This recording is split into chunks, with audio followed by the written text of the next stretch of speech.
Hello and welcome to my unboxing and first impressions video of the PlayStation 5 DualSense wireless controller and the charging station from Sony. So, I got these in the mail yesterday. Quite surprised I already have them here, but here we are. So as you see, white controllers are something I'm a big fan of. I have the Smash Brothers Special Edition controller on the Switch. My addiction with the white themed controller started with the PlayStation 3 controller quite a long time ago. Obviously the PlayStation 4 controller and the Xbox One controller. So, we're gonna get into this right away. As you guys can see, this is the DualSense controller box. I ordered mine from Target. It's got adaptive triggers. You guys have read all the news. I don't need to explain to you guys what's in this. You heard it all over the internet the last couple of months. So, let's get right into it. As you guys can see, I have not unsealed this yet. So this will be the first time that I'm holding one of these controllers, and you guys get to experience that with me. Pretty exciting to say, and I read the box. Of course I do. I've heard that the cardboard's really weak on this stuff, but man, look at that. Look how thin that cardboard is. It's crazy. There's a plastic thing that came out. So, here we go. We're gonna pull this out of the box, maybe. Or we're gonna break some fingernails on the along the way. I generally keep all the boxes for my stuff, so I'm really disappointed that I damaged this one. But if I have it like this, it doesn't look like it's gonna be bad. I would have put that with my other controller boxes. So, here we are. I've been very excited for the PlayStation 5. That's all there is to it. Okay. There's a booklet. Does anyone care about this? No, probably not. No cables. We don't need cables, right? The PlayStation 5 will come with one to hook it to the system. So, are you ready? You're gonna say it at the same time I will, guys. And here we are. That's kind of all there is to it, actually. So, I know a lot of people have wondered kind of what this stuff feels like, and we're gonna look at it and compare it to other controllers. I can say I liked the rough texture on the back. I don't know if you guys can see it, probably not. The camera's not gonna want to focus that close. This texture on the back is actually, looks like tiny PlayStation symbols, it is. That's pretty cool. These are also heavily textured, you can see that. So let's compare that to the PlayStation 4 controller. As you can see here, these are just more of a roughed up rubber. As compared to this, it's got this like pattern around the edge. I think I might like that. It might help your fingers stick to the controller better. Whereas with this, yeah, it's definitely more sticky. It has like more friction because of the way this edge is. I think your fingers might stay on it more, but the center is smooth. I don't know if it'll wear in over time. I think it feels less grippy. Actually, I think the PlayStation 4 controller is slightly more grippy. Maybe after long gaming sessions, this one might be more so.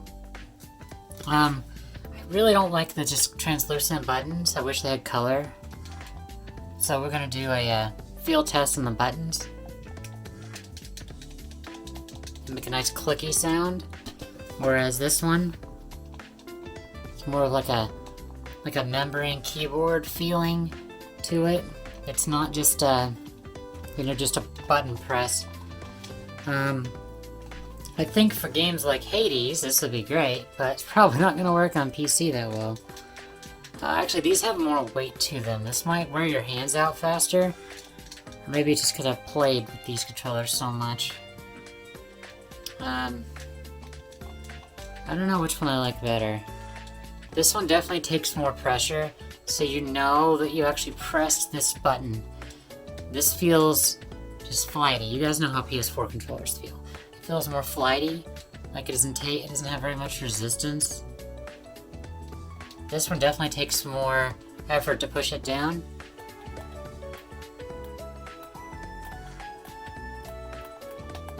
They have different feels to their button clicks there as well. Going over to the D-pad, these are more slick. They have the same like translucent button type as the other side. This one feels a lot more mushy. This one feels, I think I like this better, actually. So the like it's more purposeful feeling when you press it. I think that could be good. I play a lot of my side-scrolling games with these buttons. These are really smooth compared to these being more scratchy, but this is brand new, so of course it's gonna feel better. I think I like the textured part. You guys know what I mean with the PlayStation 4 controller where this is textured? You kind of feel it against your hand. This is completely smooth. It just feels like a piece of plastic. So this feels cheaper than this. The controller's actually got quite a bit of weight to it. It weighs more than this probably because of all the haptic feedback stuff on the inside. It's definitely got more heft to it. As far as this is concerned, I think this may have the easier to press L1 buttons for my... No, these are up higher. But if you notice, the L1 button here, they're a different size. Look how much bigger the L1 button is on the new controller. So for people like me with long fingers, I think this is going to be more comfortable in the long run than this. Because this, I hate pressing the high buttons because I have to, like you guys see, I have to bend my finger up more to be able to click it. Whereas with this, I can press all the way on the back. So this is probably going to be more comfortable for me in the long run. I like the grip. It actually feels like you're holding. If you have small hands, you're not going to like this controller because it's kind of big. It's a hefty boy. As you can see, it's not got the same grippy type texture as this, but it does have the little symbols. I'm sure it'll wear down over time. As you all know, super important, ultra important, they got rid of this stupid, awful USB connector and went with USB-C. Thank you, Sony. I appreciate that. Keep doing that. It's great. They get rid of the light bar, though, which means that you cannot play PSVR games on the original PSVR with this. Because this light bar is used by the camera to track where your controller is. So, you have to use this if you want to play PSVR games. No, I'm sorry. Let's go back. I'm gonna say that. You have to use this controller for PS4, PSVR games.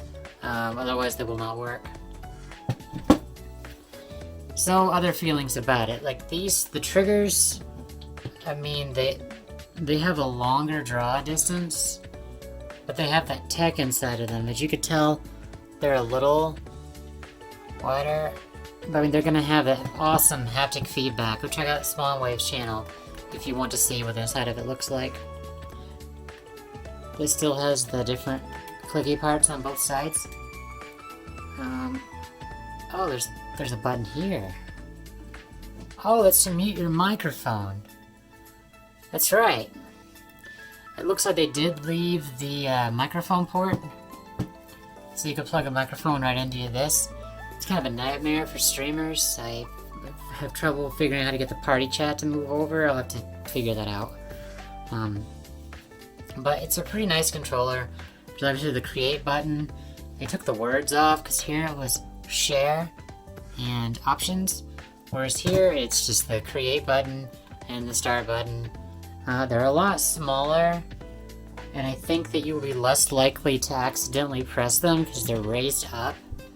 As you see here, they're raised up, whereas instead of this, where it's kind of flush with the controller.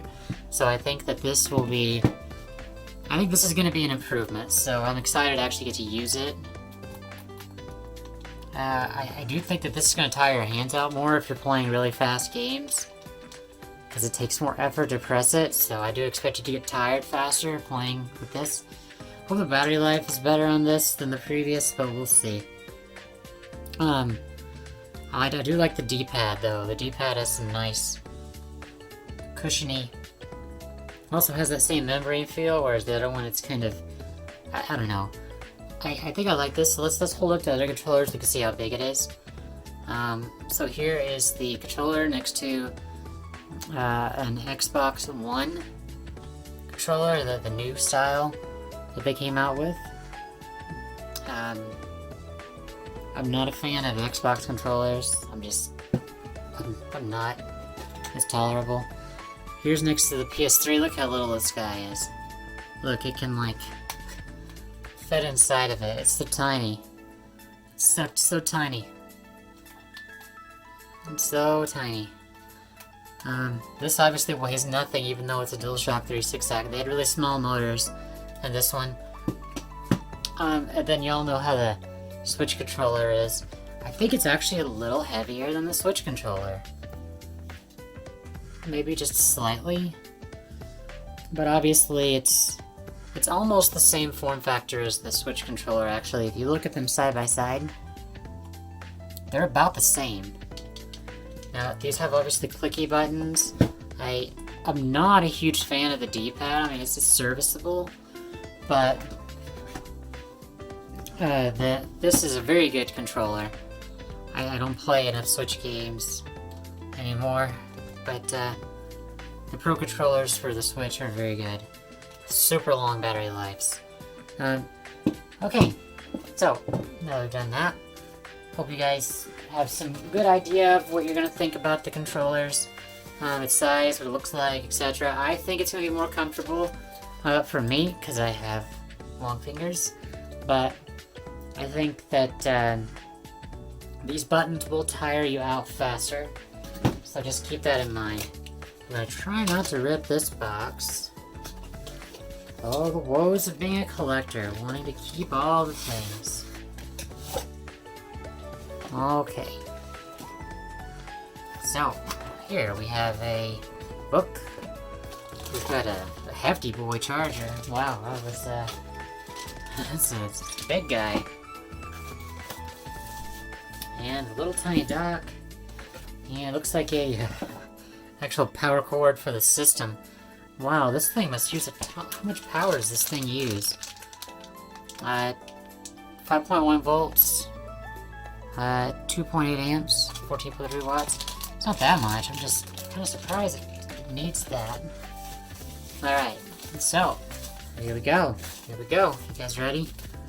I mean, I'm ready. I'm smart enough to figure out how to open a bag. Look at this little guy. Look at that. So, I'm guessing it just sits like that. Charging spots on the bottom. So the charging dock I have for the PS4 controller, you gotta like shove it upside down and try to get it in there without breaking the connection. This little fancy boy, well, maybe. Yeah, it gives a satisfying click.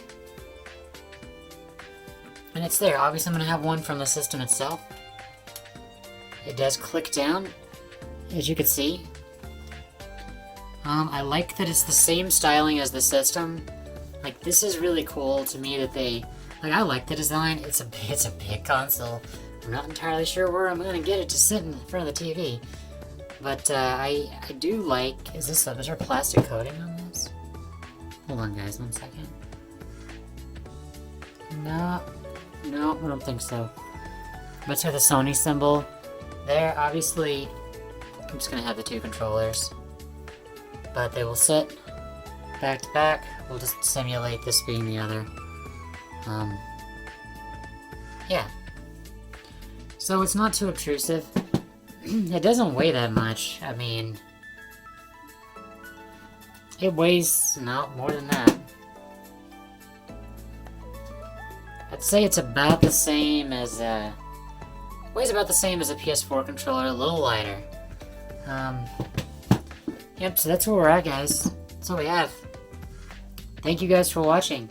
I hope this was helpful in your adventures to experience the PlayStation 5 DualSense controller. I'm very excited about that haptic feedback. It's cool stuff. It's real cool stuff. And so, once again, thanks for watching. If you like my video, hit that like button. Consider subscribing to my channel. Definitely go watch my live streams on Twitch TV. I stream pretty much every day. So go take a look at my schedule on twitch.tv/Cali Chronicles. You can find all the description links below. And I will see you guys another time. And of course, I can't end a Cali video without the Prinny. You thought I was gonna not have Prinny, didn't you? You thought I forgot. Prinny doesn't forget. Prinny always remembers. Anyway, thanks guys. I'll see you next time. Bye-bye.